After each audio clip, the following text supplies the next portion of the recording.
உங்கள் இல்லங்களில் வந்து உங்கள் உள்ளங்களை உயிர்ப்பிப்பது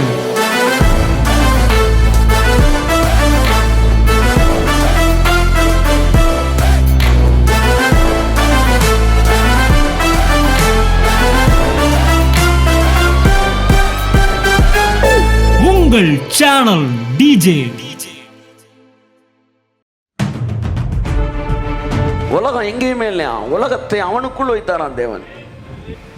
ஆகவே நீங்கள் அந்த உலகத்தோடு இணைக்கப்பட்டிருங்கள். கர்த்தர் உங்களை ஆசீர்வதிப்பார்.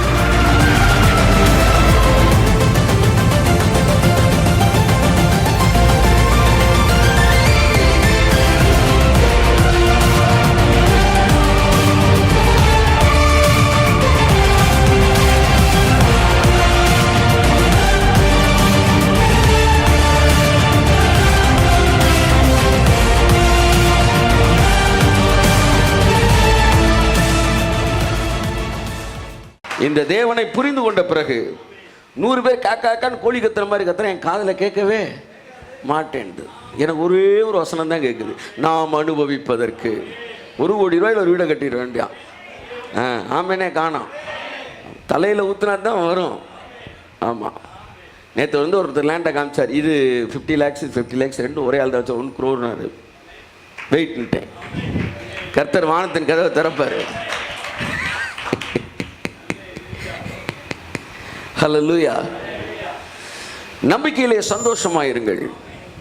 ஆமென். நான் அனுபவிக்கிறேன்றதையும் அனுபவிப்பேன் என்பதையும் நான் ஒருவேளை நான் அனுபவிக்கிறத விட அதிகமாக பேசிடுவேன். அப்ளிகேஷன் ஃபார்ம் வாங்கிட்டேன்னா நர்சிங் காலேஜ் தொடங்கிட்டோம்னு பேசுகிறேன் நான். ஆமாம், அப்ளிகேஷன் ஃபார்ம் தான் வாங்கியிருப்பேன். ஜனங்கள்கிட்ட போலித்தனமான தரித்திரத்தை காண்பித்து பணம் வாங்க வேண்டிய மோசமான இடத்தில் ஊழியக்காரனை தேவன் வைக்கவில்லை. நம்மை ராஜாக்களாகவும் ஆசாரியராகவும் தேவன் வைத்திருக்கிறார். ஆமென். தேவன் நம்மை ஊழியத்திற்கு அழைத்த போது மனிதனை நம்பி அல்ல, தன்னை நம்பி தான் அவர் அழைத்தார். அதனால் வந்து நீங்கள் என்ன உங்கள் லைஃப்பில் இருக்குதோ அதுக்கு எக்ஸ்ட்ரா வேணாலும் பேசுங்க, குறைச்சி பேசுகிறாங்க. நான் கொஞ்சம் எக்ஸ்ட்ரா பேசுவேன். ஆமாம், அடுத்த வாரம் வாங்க போகிறக்கார இன்றைக்கே பேசுவேன். நிறைய பேர் ஒவ்வொரு பணம் நிறையா இருக்குது அப்படின்ட்டு அவங்க தராமல் தான் பற்றி கவலைப்பட மாட்டேன். நான் பேசுகிறது நான் பேசிட்டு தான் இருப்பேன். என் அன்புக்குரியவர்களே, காரணம் நாம் ராஜாக்களை அழைக்கப்பட்டிருக்கிறோம். ராஜாக்களை போலவே நினைக்க அழைக்கப்பட்டிருக்கிறோம். ராஜாக்களை போலவே பேச அழைக்கப்பட்டிருக்கிறோம்.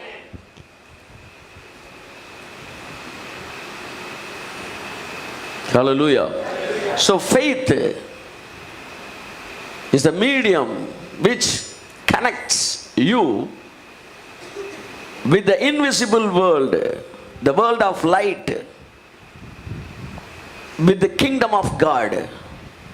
ஆகவே நீங்கள் அந்த உலகத்தோடு இணைக்கப்பட்டிருங்கள். கர்த்தர் உங்களை ஆசீர்வதிப்பார். ஆமென். உலகம் எங்கேயுமே இல்லையா, உலகத்தை அவனுக்குள் வைத்தாராம் தேவன்.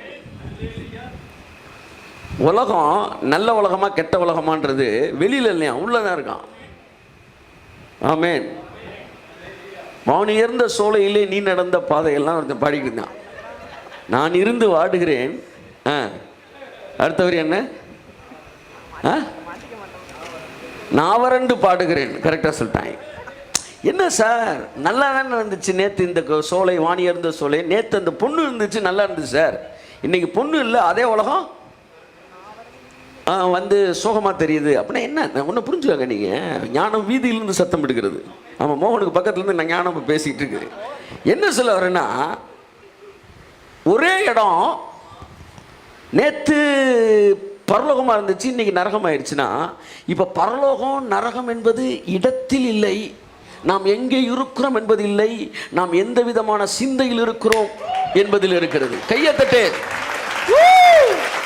ஆமென். புரியுதா உங்களுக்கு? எந்த இடத்துல இருக்கலாம், கூரை வீட்டுக்குள்ள கூட இருக்கலாம், ஆனால் சிந்தனை தேவனோடு இணைக்கப்பட்டிருக்கும் என்றால் கையை தட்டு. ஆமென். அங்கே பரலோகத்தை நீ உணர்வாய். நீ வசந்த மாளிகை கட்டி வைத்திருந்தும் நீ வந்து தனிமையை உணர்வாய். ஆனால் அது என்னவா இருக்குது? நரகமாகுது. ஸோ நல்லா தெரிஞ்சுக்காங்க, பரலோகமா நரகமா என்பது இடம் அல்ல, மனது. அதனால தேவன் வேலையை இங்கே தொடங்குறாரு. இங்கே தொடங்குறாரு. இங்கே தொடங்கி ஹெவனம் பரலோக ராஜ்யம் உங்களுக்குள் அப்படின்றாரு. என்ன ஆகி போயிருது?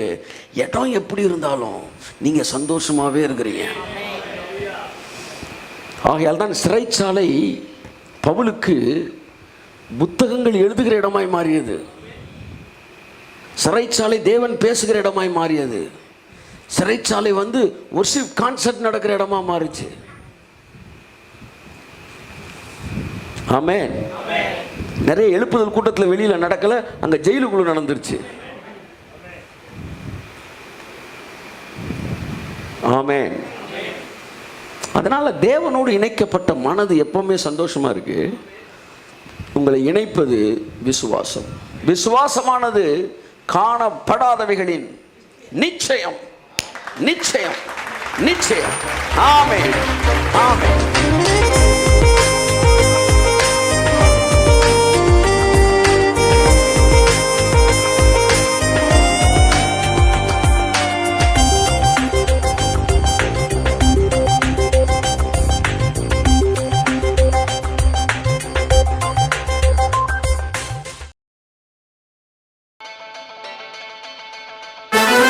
உங்கள் இல்லங்களில் வந்து உங்கள் உள்ளங்களை உயிர்ப்பிப்பது